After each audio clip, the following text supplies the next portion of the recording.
বিসমিল্লাহির রহমানির রহিম। দয়াময় পরম দয়ালু আল্লাহর নামে। ইয়া আইয়ুহাল্লাযীনা আমানু ইসতাঈনু বিস-সাবরি ওয়াস-সালাহ ইন্নাল্লাহা মা'আস-সাবিরিন।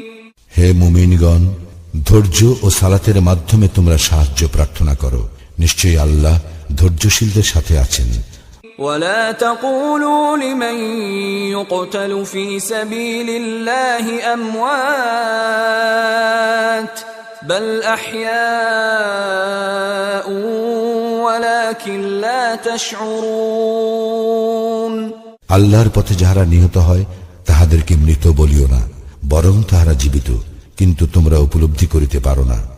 وَلَنَبْلُوَنَّكُمْ بِشَيْءٍ مِّنَ الْخَوْفِ وَالْجُوعِ وَنَقْصٍ مِّنَ الْأَمْوَالِ وَالْأَنفُسِ وَالثَّمَرَاتِ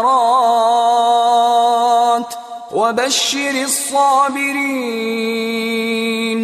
আমি তোমাদেরকে কিছু ভয়, ক্ষুধা এবং ধন সম্পদ, জীবন ও ফল ফসলের ক্ষয়ক্ষতি দ্বারা অবশ্যই পরীক্ষা করিব। তুমি শুভ সংবাদ দাও ধৈর্যশীলগণকে। الذين إذا أصابتهم مصيبة قالوا إنا لله وإنا إليه راجعون। যাহারা তাহাদের উপর বিপদ আপতিত হইলে বলে, আমরা তো আল্লাহরই এবং নিশ্চিতভাবে তাহার দিকেই প্রত্যাবর্তনকারী। أولئك عليهم صلوات من ربهم ورحمة وأولئك هم المهتدون। ইহারাই তাহারা যাহাদের প্রতি তাহাদের প্রতিপালকের নিকট হইতে বিশেষ অনুগ্রহ ও রহমত বর্ষিত হয়, আর ইহারাই সৎপথে পরিচালিত।